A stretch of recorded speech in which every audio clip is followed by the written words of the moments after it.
주부입니다. 제가 이렇게 글을 쓰게 된 이유는 저희 시어머니 때문입니다. 저는 일을 하느라 결혼이 조금 늦은 편이었어요. 그런데 결혼을 하고 보니 저희 시어머니가 많이 이상하네요. 한마디로 표현하자면 돈에 미친 것 같아요. 돈이라면 아마 똥도 집어먹을 사람이에요. 이 부분 때문에 가족들과도 다툼이 많았고요. 돈 앞에서는 가족도 없고 양심도 없어요. 정말 저는 살다 이런 사람은 처음 봅니다. 저런 시어머니를 보면 마치 저희 시댁이 정말 못 사는 것처럼 보일지 모르겠는데 전혀 그렇지가 않다는 거예요. 정말 잘 살아요.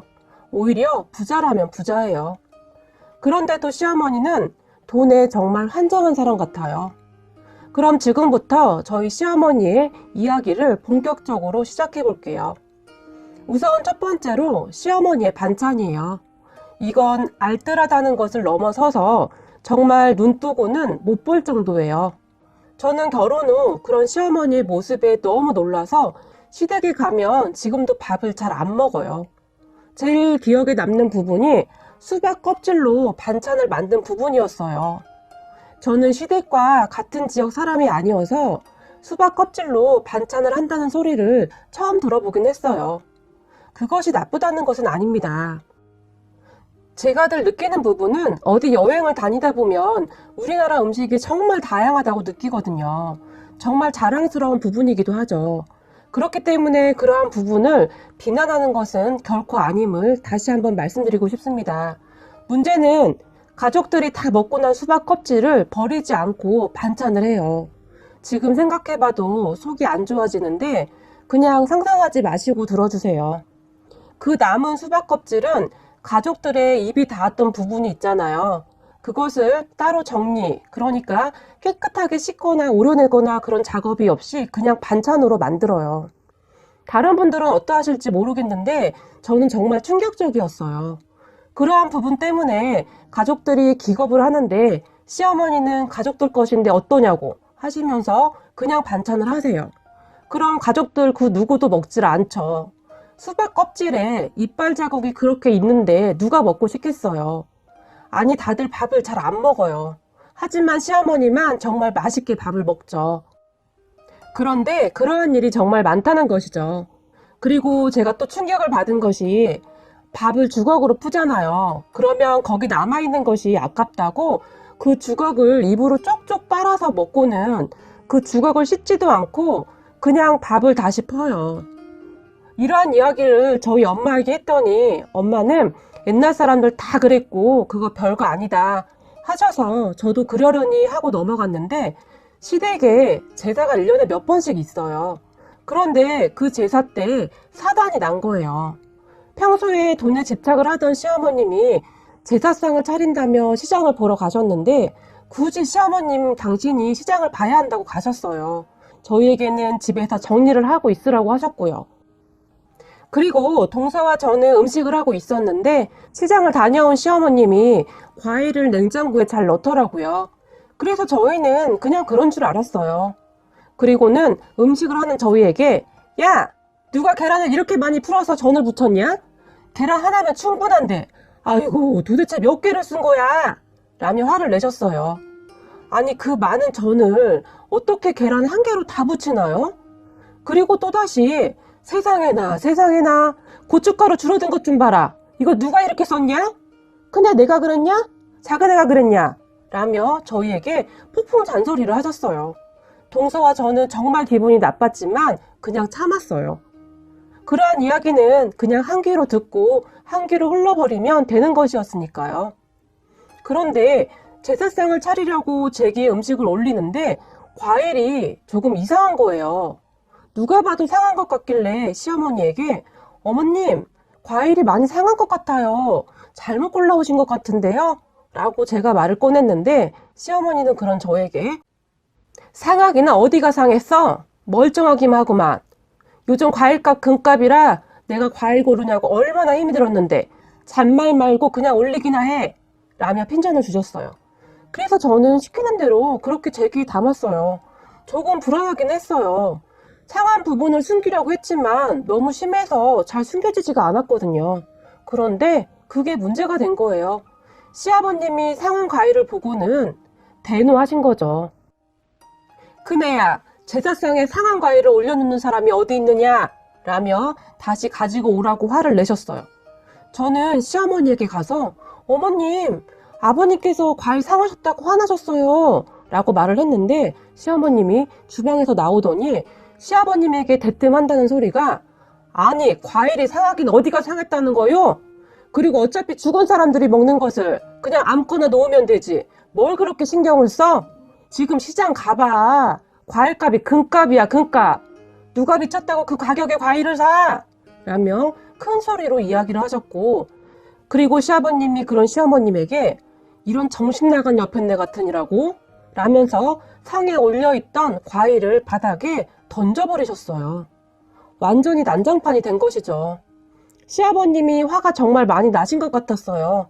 그래서 저희 남편이 급히 가서 과일을 다시 사가지고 오면서 우선 일단락은 되었는데 그날 썩은 과일 사건은 친척들에게 두고두고 화제거리가 되어 입에 오르내렸어요.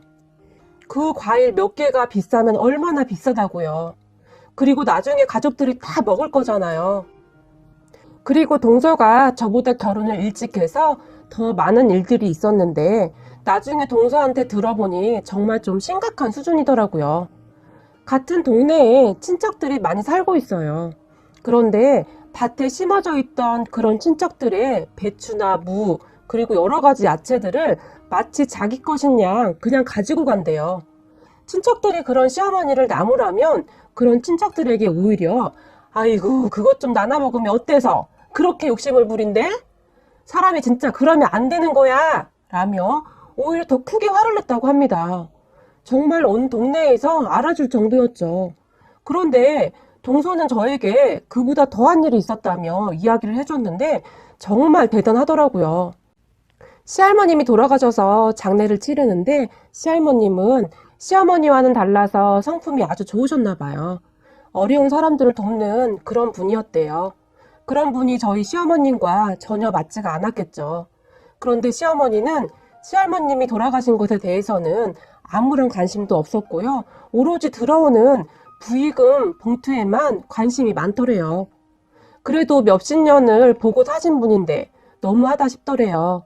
시할머님이 동서에게도 참 잘해주셔서 동서도 많이 좋아했더라고요. 그래서 동서가 그런 시할머님 생각에 눈물을 흘렸는데 그런 동서를 보며 시어머니가 갑자기 부르더니 얘, 너는 재수없게 왜 울고 그러니? 눈물 안 나는데 억지로 그렇게 연기하지 말거라 라고 말을 하며 혼냈다고 합니다. 그리고는 오로지 부의금에만 관심을 가졌대요. 얘, 너희 작은아버지 손님인가 보다. 너희 작은아버지 손님이 더 많구나. 설마 너희 작은아버지가 부의금을 달라고 하진 않겠지? 달라고 하면 어쩌니? 그랬다고 해요. 동서는 그 모습에 아주 소름이 끼쳤다고 해요. 아무리 돈에 환장을 해도 그렇지 돌아가신 사람의 영정 앞에서 뭐 하는 짓일까요? 싶었대요. 그렇게 장례식이 끝나고 시아버님이 가족들을 모아놓고 회의를 했대요. 부의금 들어온 것은 서로 본인들 거 확인해서 나누자꾸나. 너희들도 여기저기 부의금 많이 한 거 그대로 돌아온 것이니 그렇게 하는 게 맞을 것 같구나 라고 말을 했대요. 그리고 대부분 그렇게 하잖아요. 그런데 시어머니가 갑자기 끼어들더니 에이 뭐 얼마나 된다고 그걸 나눠 가져. 그런 거 원래 큰 집에서 다 갖는 거야. 그랬다고 해요. 하지만 시아버님은 아니 무슨 소리를 하는 거야. 동생들 거는 당연히 나눠 갖는 거지. 헛소리 하지 마 라고 말을 했고 시어머니는 안절부절했고요. 정말이지 제정신이 아닌 것 같았대요. 그런데 시할머님의 성품을 닮은 작은 아버님과 고모님들이 아니에요. 그거 몇 푼이나 된다고. 오빠가 제일 고생했잖소. 그냥 오빠가 잘 챙겨요. 그래요 형님. 저희는 괜찮아요. 형님이 항상 고생이 많지. 괜히 이런 걸로 얼굴 붉히지 맙시다. 라며 시아버님을 말렸다고 합니다. 그런 모습을 뒤에서 지켜보던 시어머니 얼굴에 웃음꽃이 만개를 했고요. 동서는 그런 시어머니의 모습에 정이 뚝 떨어졌다고 해요. 그리고 이야기를 듣고 있던 저도 정이 뚝 떨어졌고요. 정말 돈에 너무 환장한 사람 아닌가요?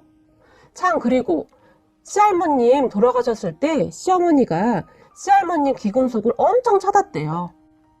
고모님들이 잘들 사셔서 그동안 많이 사다 주신 모양이에요. 그 기금속을 한 달은 찾아다녔다고 해요. 그런데 결국 못 찾았다고 분해하셨대요. 시어머니는 지금도 그 이야기를 가끔 하는데 그 할망구가 그 금붙이를 어디다 숨겨놨을란가? 이상하단 말이야. 아무리 찾아도 없으니 귀신이 고깔 노릇이야 라고 한탄을 하곤 했어요. 하지만 그 기금속은 저와 동서만 알아요.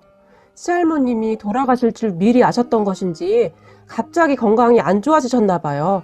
돌아가시기 한 달 전쯤 동서에게 전화를 했었나 봐요. 그렇게 급하게 시할머님에게 찾아간 동서에게 그 기금속을 다 주셨다는 말은 비밀입니다.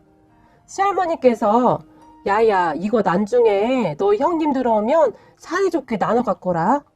너는 믿을만 하니까 주는 것이여. 우리 콘손주 결혼하는 거 보고 가야 하는데 그게 한이 되는구나 라며 동서에게 다 주셨다고 해요.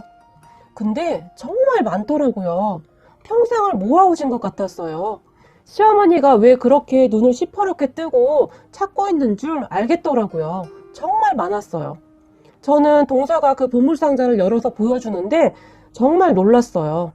그렇게 동서와 저는 기금속을 나눠 가졌죠. 하지만 너무 귀한 물건이라 감히 내다 팔지도 못하고 그냥 갑으로 잘 숨겨두었어요. 저희 시어머니가 눈 시퍼렇게 뜨고 찾아다니고 있으니까요. 가족들은 아무도 몰라요. 동서와 저랑 둘이서만 비밀이에요. 둘이서 무덤까지 가지고 가기로 했던 것인데 이렇게 글로 써버리게 되네요. 하지만 동서도 제가 이 글을 쓰는 걸 알고 있으니까요. 동서, 그래도 동서가 있어서 많이 위안이 돼. 항상 고마워. 평소에는 쑥스러워서 잘 말도 못했는데 여기에 이렇게 남겨봅니다. 그리고 얼굴을 한 번도 뵌 적은 없지만 시할머님의 따뜻한 마음이 느껴져서 울컥하기도 했고요. 할머님, 저희는 할머님처럼 곱게 살아가도록 노력하겠습니다. 글들 보니까 막장 시어머니 이야기가 많던데 저희는 막장까지는 아니지만 그래도 저희 시어머니 이야기 좀 하면서 풀고 갑니다. 다른 내용들에 비해 별 내용이 없는데 끝까지 읽어주셔서 감사합니다.